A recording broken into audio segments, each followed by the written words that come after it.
Are you conducting the interview? Oh, now I'm changing modes. Can I feel safe with that knife close to you? I don't know. We'll see if you can answer the questions correctly. I don't Wrong know. answers? There are no wrong answers. In a personality interview, there are no wrong answers. Well, I know we're here to celebrate Animal House, but I'd love to kind of jump a little bit further back before we jump into John and the Wildness. How do you go from San Antonio to New York in the 70s, the hub of acting giants? I mean, Shakespeare in the Park with Merrill. I mean, right. Hamlet 75 with Sam Waterston. Well, really, the jump from San Antonio was first to. Was it up in Rhode Island? That was at Trinity Square, but before that, in San Antonio, I first worked with Ronald Ibbs at Incarnate Word College, who was a really good Shakespearean actor and director.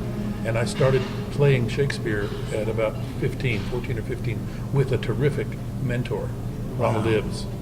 And he just was there by coincidence. His wife was doing an artist in residency there. She was from Ireland with the Dublin Players, and the Dublin Players dissolved, and she did an artist in residency. That was one of the schools. It was a Catholic girls' college. Now it's men and women, but it was then just girls. And he got sick. He got a respiratory illness in London, and he was a top English stage actor. And the doctor said, "You've got to go to a warmer, drier climate, or this will never clear up." Wow. She said, "Oh, don't worry, Ronnie, you come here," and he never left. He came to do 1 year, and they loved it. And so they, not having any men in the student body, they had to hire from the community. And I'd started acting when I was about 11, formally, and I was drafted into a play and just kept doing it. So I was at a thing we have in Texas called the Interscholastic League speech contests. And somebody saw me and said, "You should go audition for these people at Incarnate Word." Said, "You're really good, and they need men." I was hardly a man. I was 15, but I went and did it, and so he just snapped me up, and so that gave me a head start. And then I went off and did some work for a company called Magical Productions, which hired me at Hemisphere, and doing 18 shows a day of the magic of the telephone at the Bell Telephone Pavilion. That's 18 shows in 6 hours. It was a 13-minute show every 20 minutes, and you had 2 or 3 minutes to replace the props. There was magic illusions tying live actor together with a screen, and so that was really, that was great training and learning what we call the pitch of an audience. It has nothing to do with sound. It's where they are intellectually and emotionally. So you know what jokes play where. Every audience is different. Like when I was on Broadway, they'd say, "God, how can you do 8 shows a week? It's the same thing over and over." It's never the same thing. It's slightly different because of who's in the audience. So anyway, I did a year's out. Then I went to University of Texas, and because I was already experienced, most of the kids at that age had never done Shakespeare at all. In Texas, they wanted to be in cowboy movies. Now that right there. So I got multiple casting in the first year, which is unheard of. They told me you don't get any parts till you're junior or senior. So I signed up for all my heavy classes, and my freshman year was killer. I was taking 21 hours, and I did 5 full productions and 1 student production in the school year. So I didn't. It was a lot of experience. It was great, and then I was established as a go-to guy in the department. And then another coincidence: B. Iden Payne, who look him up later. He's the B. Iden Payne Theater's up there. No, he was a professional actor, director, producer, and then he retired in the late 40s to the University of Texas, and he was teaching theater history or whatever. But by the time I got there, he would direct plays and teach theater history. By the time I got there, he was 95 years old, and he was too old. He would fall asleep in his own classes. So he gave what he called tutorials. He talked like that, very old, And he gave 1-hour tutorials to anybody that was ready. And very few of the kids were really ready to get anything good out of it because they hadn't done the rudimentary work of playing Shakespeare. Because he was there to put the finish on it. And for a year and a half, I went for 2 years. My junior and senior year, I went in his office every morning, Monday morning at 10, for 1 hour alone with him, just working on the acting of Shakespeare, the playing, we call it, of Shakespeare. And every single session started with the first chorus to Henry V. "Oh, for a muse of fire that would ascend the brightest heaven of invention, a kingdom for a stage, princes to act," etc. And he had me do that every single time to start my session, because he believed, and I agree, that it held Shakespeare's theory of the drama. Later in the speech it says, let us on your imaginary forces work. Think, when we speak of horses, think that you see them. So he's saying what we need to have the theater work is our energy up here, the energy of the writer or the playwright, and the energy of the audience. And when those things work in cycle, you get a satisfying theatrical experience. So he had me do that speech every single time. And every single time, for a year and a half, I heard, no, no, no, can't you hear the difference between England and England? And I'd go, no, Dr. Bain, I can't. And so finally, after a year and a half, we worked for my student's version of the complete works of Shakespeare, whatever I could get cheapest in the bookstore. And he was very dramatic still, and I did the speech again, getting ready to hear, no, no, no, can't you hear? He slammed the book, bam, took off his glasses and said, oh, you can't imagine how you've improved. You are a very promising young actor. And I mean, now, after a year and a half of no, no, no, no, it was really impactful. And I have to say, it sustained me through the apprentice years of literally cleaning the gum off of the back of theater seats and scrubbing out the urinals and all that stuff I did as an apprentice. And also gave me the real leg up to start Shakespeare in the Park, which is what I really wanted to do. Hey, we're having an interview over here. When I was a kid in San Antonio, I can still see it was either Time or Newsweek. Joe Papp was on the cover and talking about Shakespeare in the Park. And I had just recently discovered the wonders of Shakespeare. And I said, that's what I want to do. I'm 15 or 16 years old. And I wanted to be, I set a goal for myself. I want to be on stage, Shakespeare in the Park, with a speaking role by the time I'm 25, which was difficult but plausible, I thought. And so there's the declension by which I became engaged by Joe Papp in what I thought was going to be the creme de la creme, which it wasn't really, because Joe had a funny thing he would do. He would hire actors that people had heard of, because he was a PR guy, really. And a lot of them were soap opera actors who couldn't carry water, Shakespeare-wise. They couldn't do it. But again, my chops got me in every production until I had a fight with Joe and quit doing them. And that, in turn, got me noticed in the casting circles and got me an agent. And so I never had an agent when I went to New York. I had a job because I just had some chutzpah. You know that word? Yeah. And I had done, do you know what TCG is? Theater Communications Group? No. It's when you're graduating from all the schools across the country, there's a program, I don't know if it still exists, but it was called the TCG program, Theater Communications Group. And you'd go to the school level, then the regional level, state level, regional level. And if you were picked at all those levels, at the expense of the Theater Communications Group, which I think was funded by Repertory Theaters, etc., would fly you to Chicago, central location, to audition for everybody that was hiring. Wow. So you would do one classical piece, one contemporary, one modern. One contemporary, one classical, in front of everybody that was hiring for the next year. And it was very efficient. I did 2 5-minute performances, and then there's a bunch of, even though it had been highly winnowed down, there were a lot of kids, 21-year-olds from all over. Everybody, all of them were pretty good, or they wouldn't have gotten through the state and school level. And then you wait around and see if anybody wants to interview you. And there was this was weird too. It was sort of like the call board at the University of Texas, which is a big department.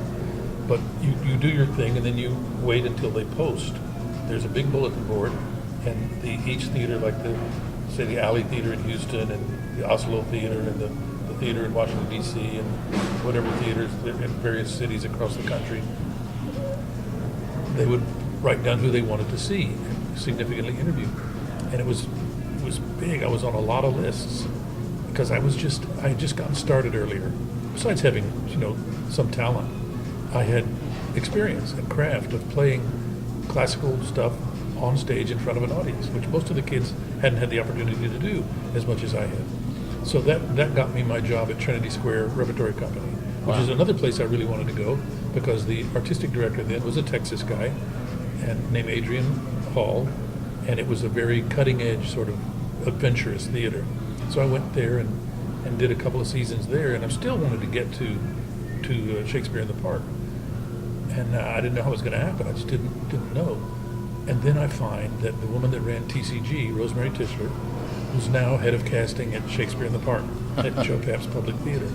So it took a lot of nerve, because I don't. Now I've had an agent for years, so I don't have to make these calls. But it was up to me, and I called the Public Theater. You could get the number, and I thought there's no way she'll ever answer. And I called and said, "This is Bruce McGill. I would like to speak to Rosemary Tischler." A moment, and I'm thinking, no way. And she said, "Oh, hello, how are you?" And I said, "Do you remember me?" She said, "Of course I remember you. You were dynamite." She turned out a good friend of hers had directed me in the National Shakespeare Company, which I did that summer. And again, I got there ahead of people. I just was able to do it. And a lot of American actors don't have the chops. English actors, they train in it from the get-go, but not so much American actors. So I said, I'm at Trinity Square Repertory Company. I know, she said. And I said, I just wonder, is it possible to get an audition for Shakespeare in the Park? She said, can you get an audition? You're talking to the lady. So I auditioned, I got the part. I moved to New York on a Tuesday, started rehearsal on a Wednesday. And that show moved to Lincoln Center. From the Park to Lincoln Center. It was a production of Hamlet with Sam Waterston. Wow, yeah. And then I was, again, because I was good at it, Joe wanted me in every production until we had a falling out and I split. I also realized, okay, this is great, but you can't make a living doing this. Even though it was like my goal, my dream. And I got there about a year early, so I was like, I didn't have a keel or a rudder for a while, because I'd always been working toward this, on stage with a speaking role. And so I sort of foundered a little bit. Not really, because by now I was established. And then I did a film. My first feature was Jonathan Demme's first studio picture, Handle with Care. I think we shot it under the title of Citizens Band, but it became Handle with Care. Excuse me. And I was doing Shakespeare in the Park, and on the way to the park, I went and auditioned for this movie. Didn't know at that point how difficult it is to get a major role in a studio picture. So difficult, especially, and I had done nothing on film. I'd not done a soap opera, I'd not done a commercial, done nothing on film, just stage, but a lot of stage. And but I've also done, besides Shakespeare, while I was working with the public, I would work on new plays, which is what Joe did. He was a nurturer for new material. So I would work on these new plays, and I knew a lot about structure, and so this screenplay that I was reading for Jonathan Demme for, the role was there, it was very important, it was almost the bang-on antagonist, but it hadn't been developed as well as the leading lady and leading man. So I just fixed it in the audition. Not so much making up lines, but putting in adjustments and things that beats that were missing. And so he saw a solution to his problems, and he went, oh, man, I gotta have this guy. But he was a first-time studio director, so he didn't have the power to just say, hire this guy, like Michael Mann or Ridley Scott or any of those guys do. So I had to go back, and I had to go back to meet the head of casting for Paramount, California, who had flown in, and she was a great character named Marion Doherty, and she was, it was the Gulf Western building, which is now a Trump Hotel, I think. But I got in there, and again, I had to go to the theater that night to do my production of Henry V. And she's backlit in these big windows, smoking. In those days, you could smoke. Got a whiskey voice. She says, all right, let's see what you got, kid. He's turning cartwheels over here. I want to see what it is. And I went, oh, because she was like a character. And so I did this stuff again, and she, well, that's pretty good. And so I got the part. That's it. And that's how I got my first studio picture, my first picture.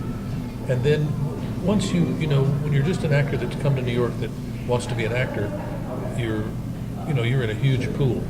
When you have done Shakespeare in the Park once, twice, 3 times, you're in a smaller pool. When you get your first principal role in a feature, you're in a much smaller pool. And when you do Animal House, which brings us back to the current situation, you're in a major hit, beyond a hit. I mean, 40 years later, we're celebrating this to close the Dallas Film Festival, Dallas International Film Festival, DIFF. So then you're in a really much smaller pool, and it's just been that's the fundamental. I mean, you went way back. I went all the way from Johnny Appleseed to D-Day, but that's the story. That's the entire story of the declension. of my arrival in the, whatever the sort of A-list of people that work in the business. So I've got to ask, one of the elements of D-Day that I think most people remember, minus the big mustache, is your voice. Where does that come from? And then, like Wendy and I were talking about, when you do the throat thing. Yes. Where does that stuff come from? Well, the voice is training. Training. Yeah. And also I'm a musician and I play and sing. And the William Tell overture on the throat came from John Landis said, "Okay, you want a good part in this movie? Bring me lots of good bits for the toga party." And I'm a very serious trained actor, so I sat in my room at the hotel and thought of things I might do at the toga party, and one of them was to play the William Tell overture on my throat. And he's looking at the list. He said, "What is that? What is that?" I said, "It's just much easier to show you than to tell you. And I'm going to do it for you now. I hope your mic picks it up." He said, "What is that?" I said, "It's this."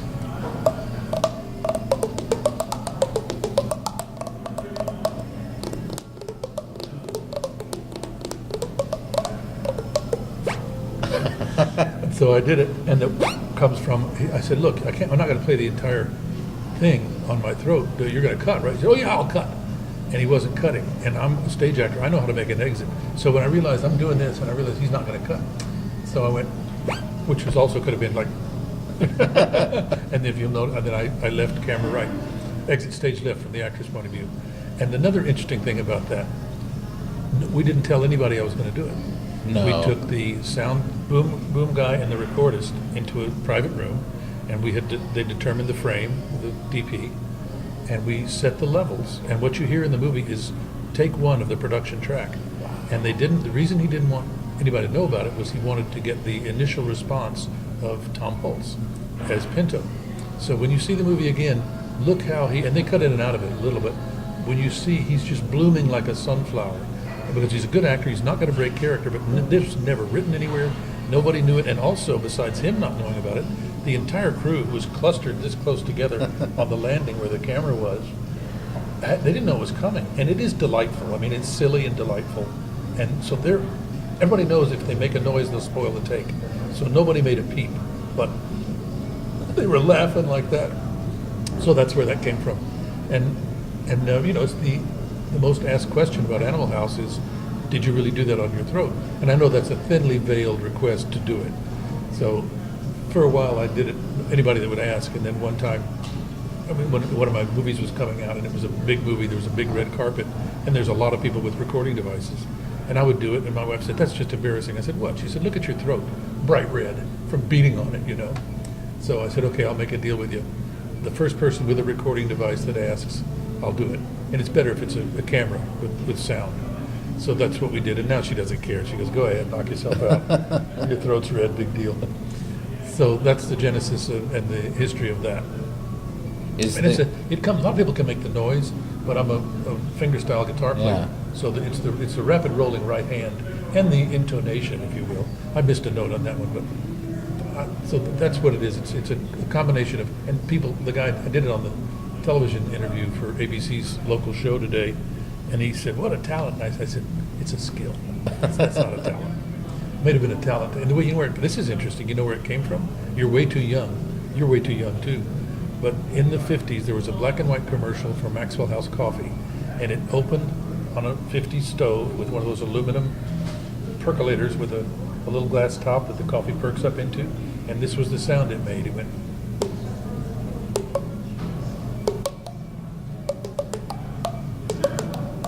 So that's when I learned to make the sound. And then I just transposed it. I could play anything, I can hum. So somebody said, "Oh, yeah, play Flight of the Bumblebee." I did, but it was hard. Wow. So when you're jumping to a film, I mean, that's got to be completely different. I mean, short time on set, but I mean, with Animal House, it went longer. I mean, it went kind of crazy. It was not very. We shot for 31 days. Yeah. It rained on 28 of them. Yeah. The horse scene, we were taking the horse up the steps. That is rainy and slippery, which is why John Belushi fell down. And John thought of himself as a physical god. And when he fell, he was embarrassed.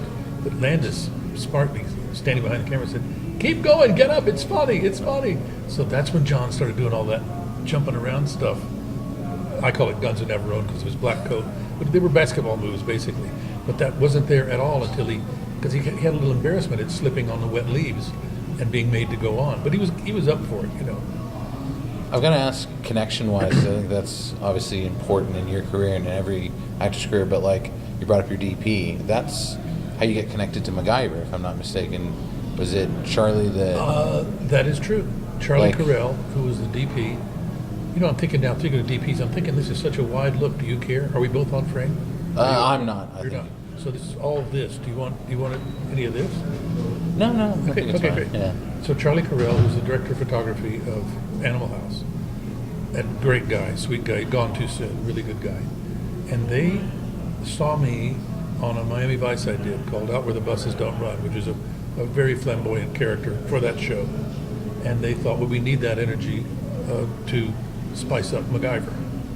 And I wasn't doing any TV at the time. There wasn't, any series TV. I'd done, I don't know why. I remember why I did the Miami Vice. It was like the coolest, hippest #1 show going. And it was cast out of New York, and I was in New York doing theater. So I passed on the MacGyver thing. I said, I'm not going to do that. I'm going to do a movie or whatever. And Charlie heard about it. He said, well, we can't get him. And he said, I'll get him. I'll get D-Day. So he called me at my apartment in New York because we were friends. And he said, D-Day, what are you doing? And it was February. I said, I'm freezing. And he said, well, why don't you do this? Come on out here and do this. It's 78 degrees. I played golf today. It's great. Come on out and do this show. It doesn't. What do you care? Your character dies in the end. You won't have to do it again. And I said, yeah, I'd like to see Charlie. Okay, I'll do it. And so I went and did it.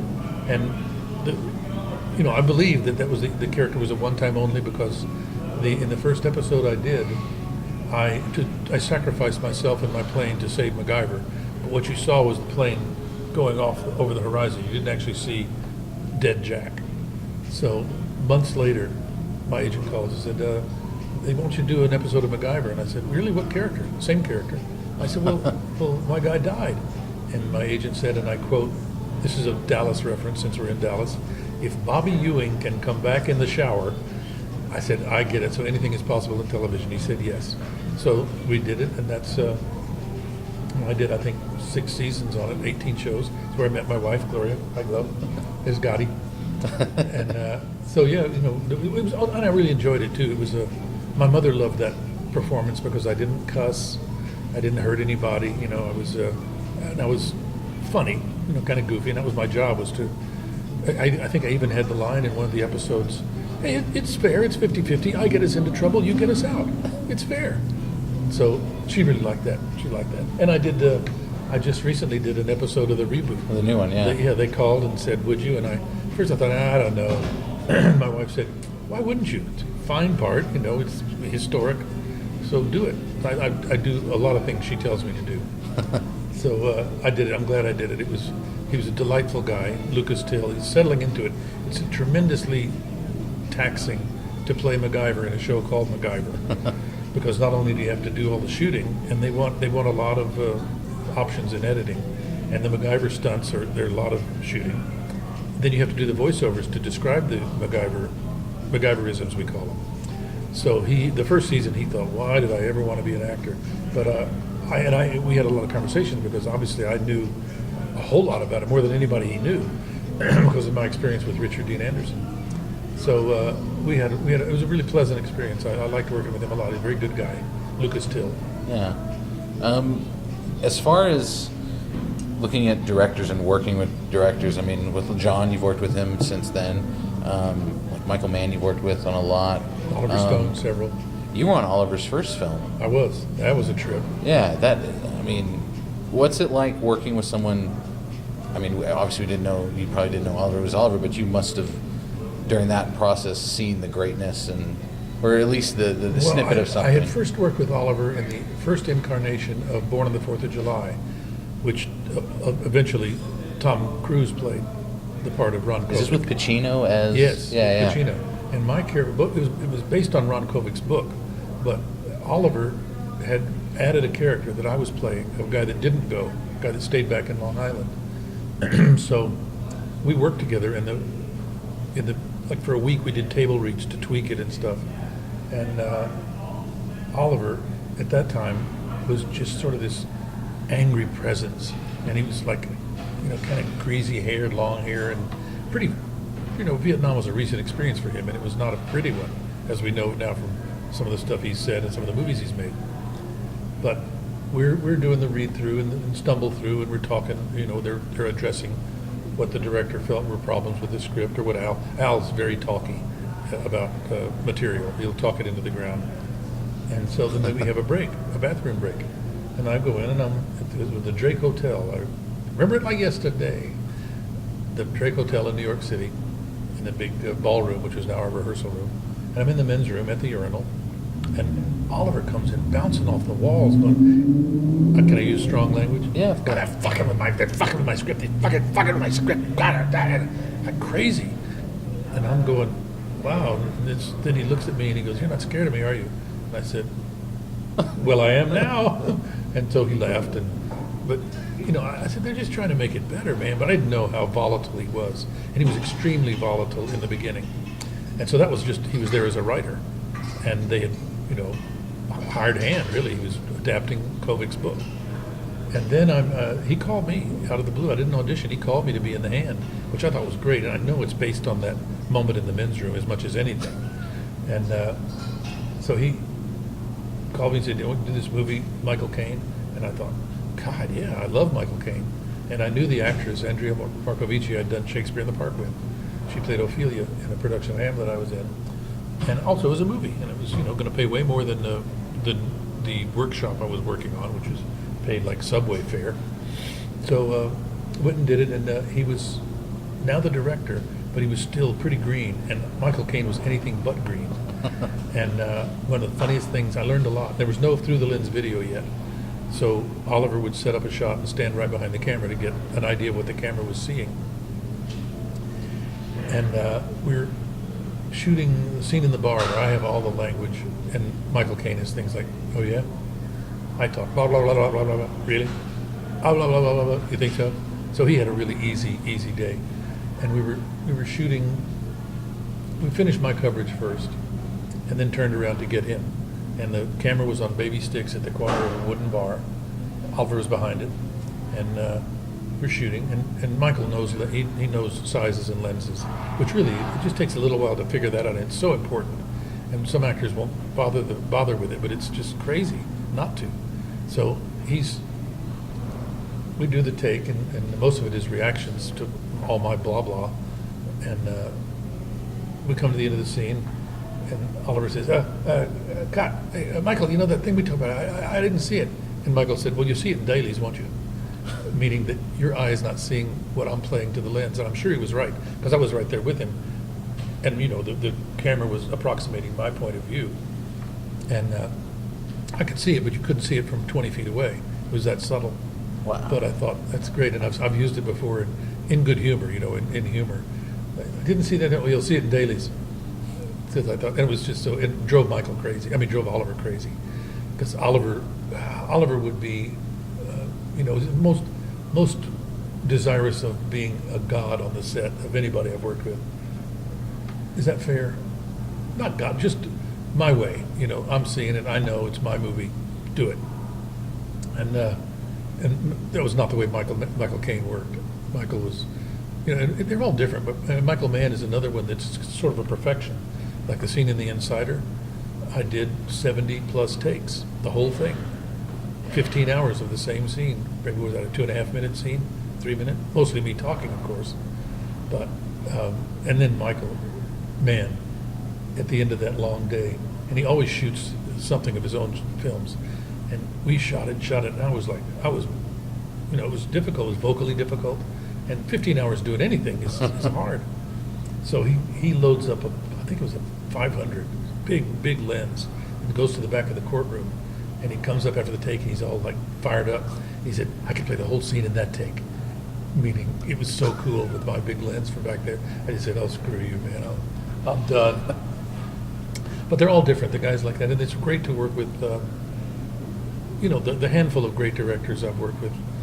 Michael Mann, Ridley Scott, Ron Howard, Oliver, who I consider great. Landis, too. Landis knows exactly what he wants.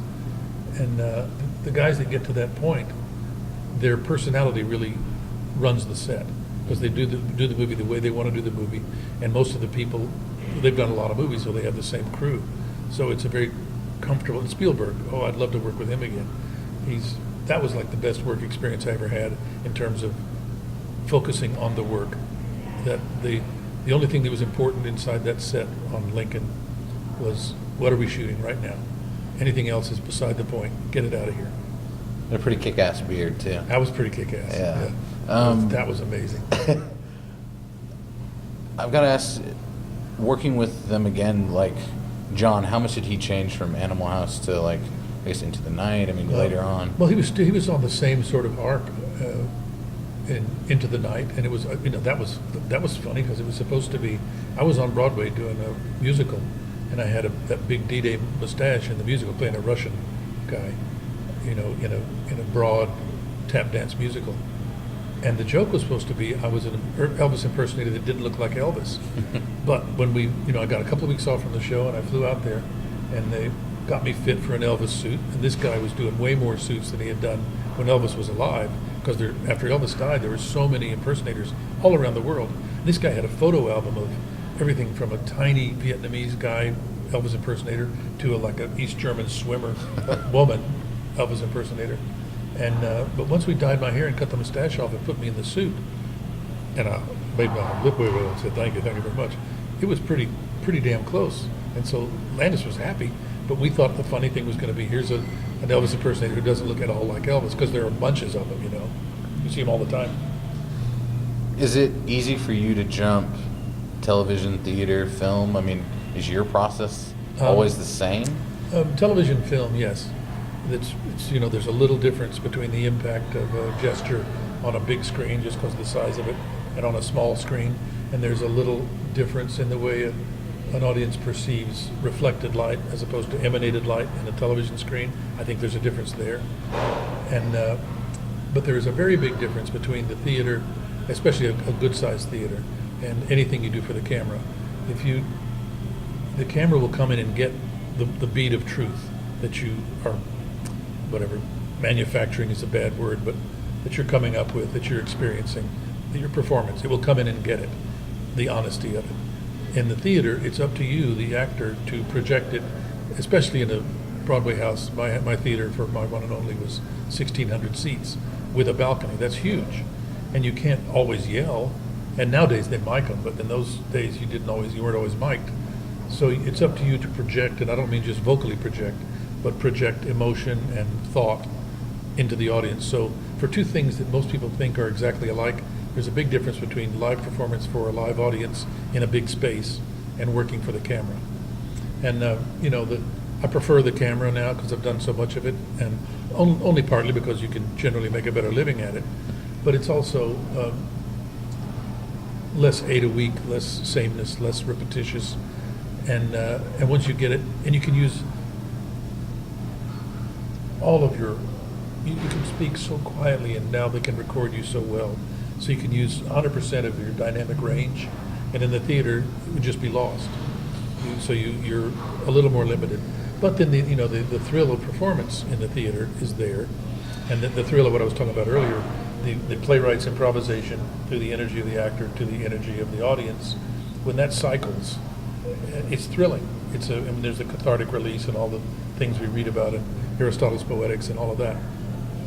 When that happens, it's thrilling. That's why actors who are on stage, even though the show comes down at 10:30, nobody goes to sleep till 1 or 2 in the morning. You can't. You're just fired up. And at the same time, sometimes plays just sit there. That doesn't happen. That doesn't spark. And then it's just sort of like, I went to the theater. Oh yeah, how was it? But when it really works, it's very exciting on a animal level, almost visceral level. Is there? We were talking about great film directors. Is there any theater directors that you loved working with? Mike Nichols. Mike Nichols was great. He was just terrific.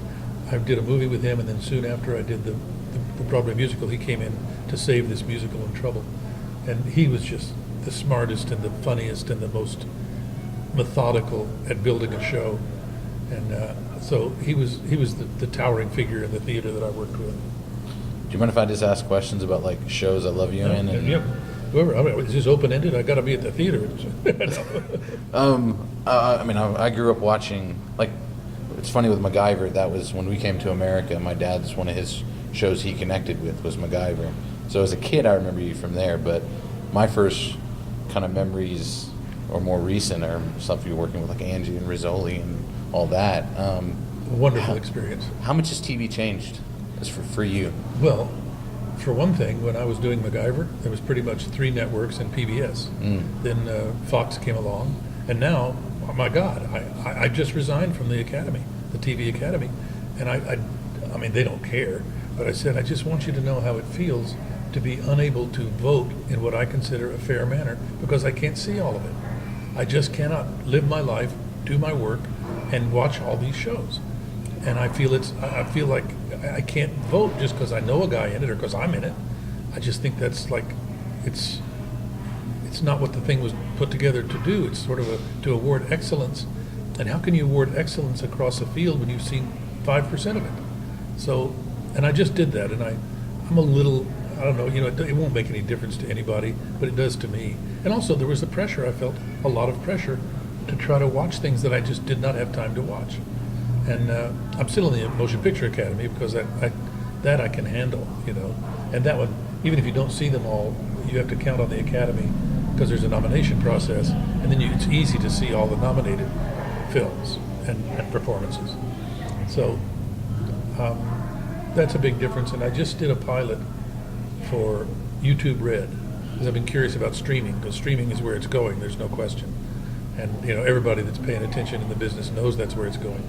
So I was interested to do this thing, and it's very funny. And also you skip all of the distribution deals. You don't have to make distribution deals for individual territories. You stream it Anywhere. It goes across the world. Yeah. So that's a huge difference. And also, it's whatever you want to put out there. There's nobody saying you can't say that. They may think, oh God, that's in such poor taste. But nobody telling you no. And no commercials. They buy the service and they stream it. So this is, I think, the wave of the future for sure. And I'm glad to be involved. And I'm getting old now, and I'm getting picky and cranky. And but for quite a while, I've not done anything that I didn't find interesting. And there's a bunch of reasons to take a job or not take a job. Of course, when you have no money, money is a very big job. They're going to pay me, yes. Money, who you're working with, what's the role, where does it shoot, would your wife like to go to that location? And, those 5 things really. And that doesn't change, whatever the venue is. And there's all kinds of, it's really fun to work on a fully budgeted feature like Lincoln or like Legend of Bagger Vance, one of my favorites. But it's also interesting to go in there, and I just did a short for a graduate at AFI. It's like a 22, 25-minute film. I haven't seen it yet. But again, to sort of, give somebody that's coming up what I have learned and share it, because that feels good too. It feels good it feels good to work, frankly. And I'll do it as long as I can do it, as long as I can remember my lines well. I like to know my lines really well. And whenever it gets to the point where I find that I can't do that, and I hope it doesn't happen. I mean, I could be smart till the end. Who knows? But if I have to be one of these guys, and I've worked with them, that come to work and they don't know it, it is murder. And it's hard on the crew, it's hard on the rest of the cast, it's hard on the final product. So I will take myself out of it before I become that guy. So I've got to ask, in your career, it's amazing, like quantum leap experience. Starting a show, I mean, I don't know how many actors you can say they can have that experience. That's very rare. One of a kind. Yeah, one of a kind. I think that's pretty much one of a kind, and part of it was, accidental. And I didn't find out for a while that Don Belisario, whose show it was, I reminded him completely of his father. His father had a bar in coal country, and in the last episode, Al the bartender. And was he God? Was he not God? Pretty interesting. But the reason that he first sparked to me in the pilot, I was very close to the role that Dean Stockwell got. But now looking back, I was probably very close to the role if Dean said no, because they were trying to make a deal with Dean. And that happens a lot. You can't get cranky about it. You just, if they're talking to somebody they really want, and the guy's going, I want too much money or whatever, they've got to move on. And a lot of times when I've done very well, and I thought, I got it, and it was never going to be me if that guy said yes. And that's just some of the knocks of the business. But that was why I ended up with the role in the beginning, Weird Al. Was it Weird Al? I think Weird Ernie. Weird Ernie in the first in the pilot, yeah. And then bartender Al at the end. And so the beginning, that was just because he had drawn me along for so long and wanted to give me something. And then the whole idea that his father, it was World War II, his father was a clearinghouse for all these postcards. They put them up on the bulletin board in the bar, and it was like a clearinghouse. And Don got to thinking that's sort of like God in heaven, people communicating through this bar that's a clearinghouse. And that was the germ of that idea. And that was doing that last episode, the scene on the porch, if you know the show well, it was very emotional for everybody there, because it was I said, you guys are crying because the show's over and you got to get a new job. But it was very touching and very moving. Were you a fan through the whole thing? I remember specific episodes. That was one of my top all-time favorites. I thought it was a really great way to get a kind of an anthology show. Mm-hmm. And I was cranky for a while because I didn't get the part, so I didn't watch the first year. But then I watched it on and off, and I liked Scott Bakula a lot. Very nice guy, good actor to work with. I've got to ask you. We were talking about Angie, who's a Dallasite. Great, one of my favorite people to work with. What's it like with Texans in the industry? There seems to be... Well, there's a lot of them. Yeah. Well, I don't know. I've been asked that several times, and part of it is in Texas you compete at everything. Like we were talking earlier about the Interscholastic League. That's a speech contest, we call it. It's like you compete at baseball, you compete at football, you compete at acting.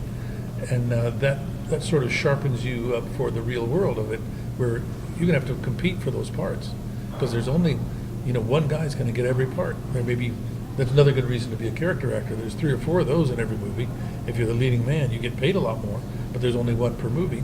And if you're not the top in the world, you have to line up for second-tier material, whereas a character guy, you can be in Lincoln with Daniel Day-Lewis, you can be in Silkwood with Meryl Streep, you can be in the movies that I've been in with top stars who get the best material. What's it like being able to then create in those characters, like Matchstick Men, I think? Another favorite.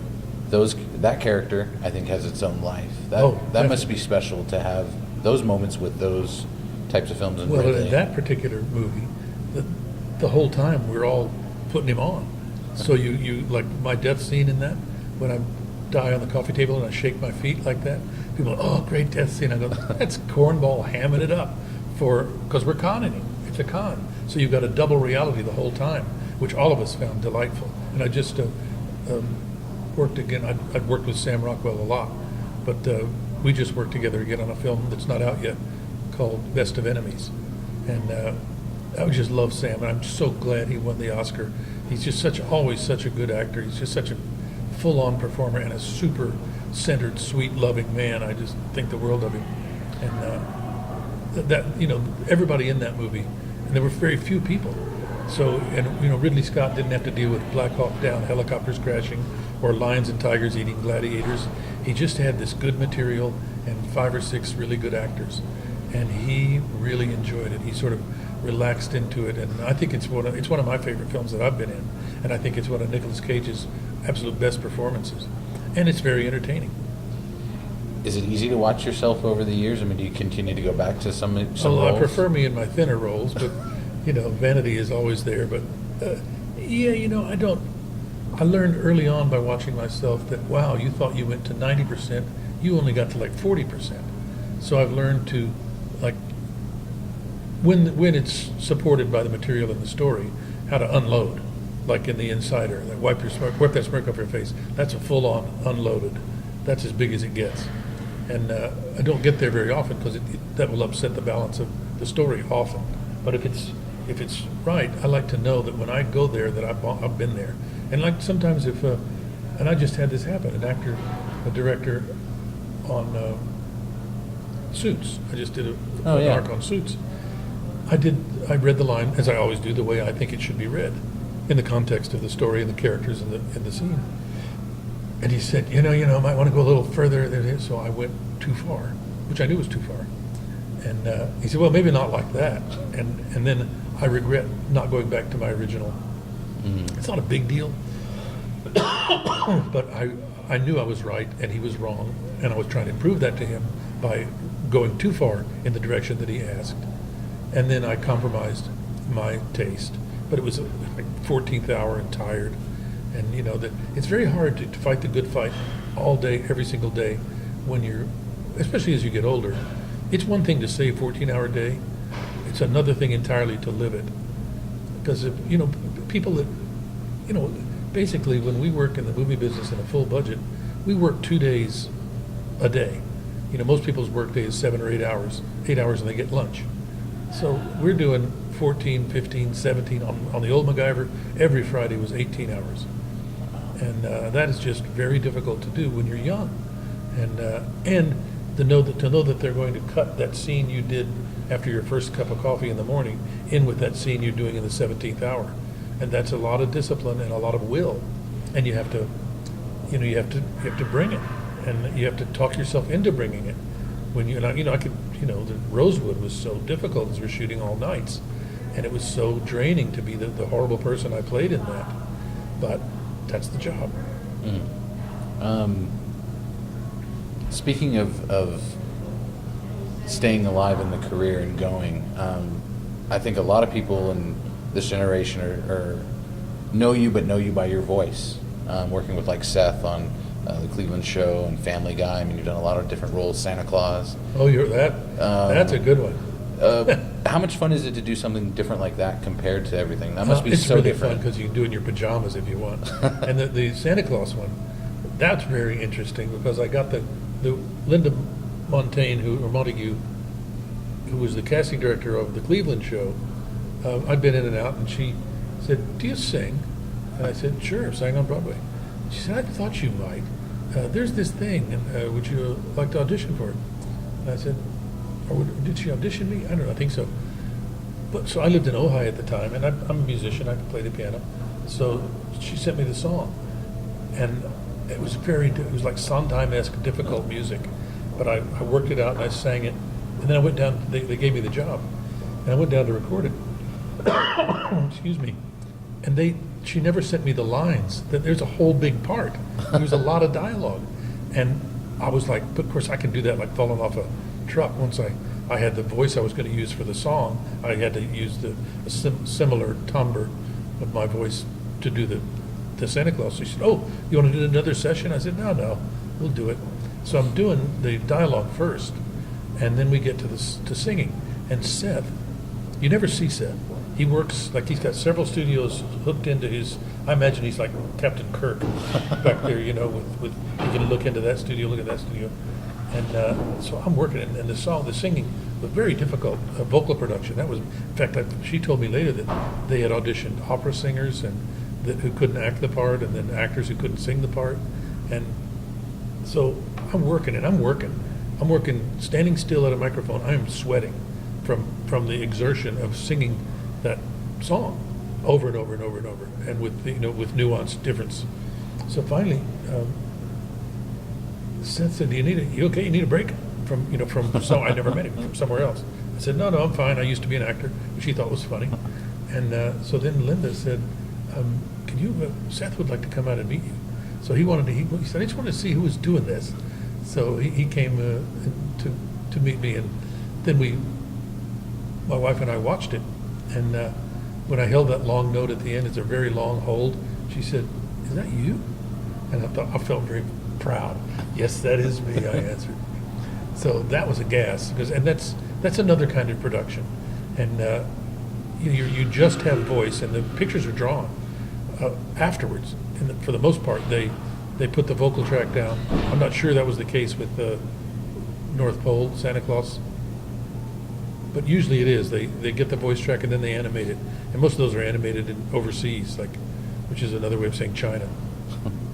But anyway, it's just something different. Like singing and dancing on Broadway is totally different from doing Lincoln, and I like it all. But I tend to, like as I said, the work experience, because of the discipline on the set and the respect for the task at hand under the tutelage of the, you can argue all you want, but I'd say Spielberg is the best filmmaker maybe ever. And he does it still with such excitement and joy. He loves it. He loves it. And he protected Daniel Day-Lewis and his process like fiercely, and maybe even more than Daniel needed. But that was just a terrific experience. And then to watch that, and he got to make the movie he wanted to make, and he wanted to shoot film. And when you were on those sets, it was gaslight equivalent.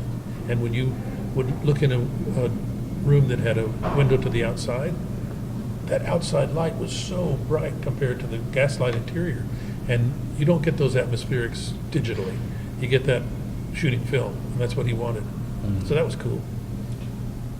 You've brought up music, and I brought it up with your voice. I'd love to know, you've always kind of lived with actors, all through the 70s, and do you get more awestruck by meeting certain musicians? Do you have any of those run-ins with someone famous that you love their work or anything like that? Oh, a lot of them that I love their work, but I don't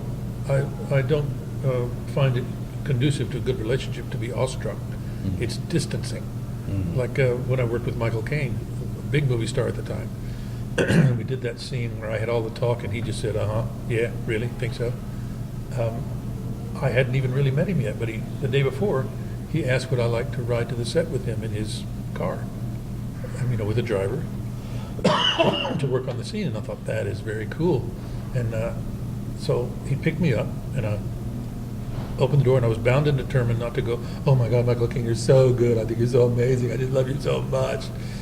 And the door opens, and he's in there, and he said, well, you've got a pill today, don't you? Which I thought was great, because he recognized how much more difficult my day was than his, and offered me that time to rehearse. So we go, and as I said, we shot my side of the scene first, and I was determined not to give anything to his stardom, just another actor. He's playing that guy, I'm playing this guy.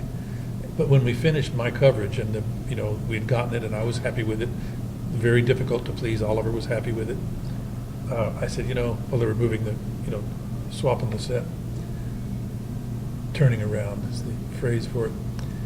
I said, I didn't want to get all gushy before, but it is really a pleasure to meet you and a pleasure to work with you. And he said, oh, well, not I'll work with you, but pleasure working with you too. Want to have lunch? And so from that day on, we would, because he's a big foodie, and the caterer was not the best, so we would go every day I worked. He would take me somewhere different for lunch, and it was a gas. But I don't, again, I don't find it, I don't like to put myself and the other star, whoever they are, on a separate footing where the work is concerned. But if I sit in and play guitar, and Ron Wood from the Stones is playing across which happened to me with Belushi in the Belushi days, we were just playing in the garage. We're not recording it, so I think it's cool. And I played sitting opposite Vince Gill, and Vince was like, "Oh man, that sounds good," and that was a thrill. But we're doing the same thing basically. The people that get me fired up are really effective CEOs and things like that are super successful in managing those monstrous multi-moving part businesses, or guys that invent something new that, if I met Steve Jobs, that would be pretty, I might be a little more awestruck. But the same thing, when I do meet these guys, meeting them as a fellow human being is in a good way disarming for them as well, because they don't want to be held at a distance. Most of them don't. The healthy ones don't. So I find there's hero worship and that sort of stuff is not conducive to an ongoing relationship with anybody of whatever caliber, whether you think they're above you or below you. Mm-hmm. Same thing. Like I spend a few minutes every day on a set thinking about what's everybody's problem today. What does craft service have to do? Oh boy, it's a big hot day. They got to have a lot of water. That guy's going to work today. Just a second, and it's just it's partly who I am, partly how I was raised, and it turns out to be, I don't do it to be self-serving, but after about a month or so on a series of never asking the craft service guy for anything, they come around asking you, can we get you something? You're not the guy saying, could you get me a Diet Coke? And there are some actors, and I can't stand it, they'll talk to the wrong person, like an AD, and say, would you get me a Diet Coke? That is not the AD's job. They will, but they'll go, can I get a Diet Coke for this guy? So there's every actor has time to go get a Diet Coke when there's a turnaround, and it's not about really wanting the Diet Coke. It's wanting to be, it's self-importance and putting yourself above the person around you that will do what you ask because their job is to get the day's work. So that's enough of that. Well, Bruce, I think I could talk to you forever. It's been such a pleasure. I'd love to kind of finally know, what's it like being able to come home to Texas? I know this is in San Antonio, but Dallas, obviously, a city you know. Well, part of the reason I came is it is Texas, and since my mother passed away, I don't get to San Antonio that much, and I'm busy doing a lot of other things, but I would always get here when she was around, and it's great. I had Mexican food, real Tex-Mexican food, just 2 hours ago, and tomorrow I'm going to have some real Texas barbecue. And I sat out this morning outside, and we always think of how hot Texas is, and it is. It's going to get hot. But until about 10 o'clock this morning, I sat out there and had a cup of coffee. So pleasant, and feeling this air and seeing those birds, the kinds of birds that I grew up with, and just watching Texans drive by in their cars and looking at the vegetation here. It's all different, and it feels really good. It's centering, comforting, and although I tend to not go anywhere where I'm not working unless it's Hawaii, and I've been hired in Texas for a while, but maybe this will fix that up. Well, I think that's perfect. Thank you so much, Bruce. My It was a pleasure, Gadi. Thank Nice you. to meet you.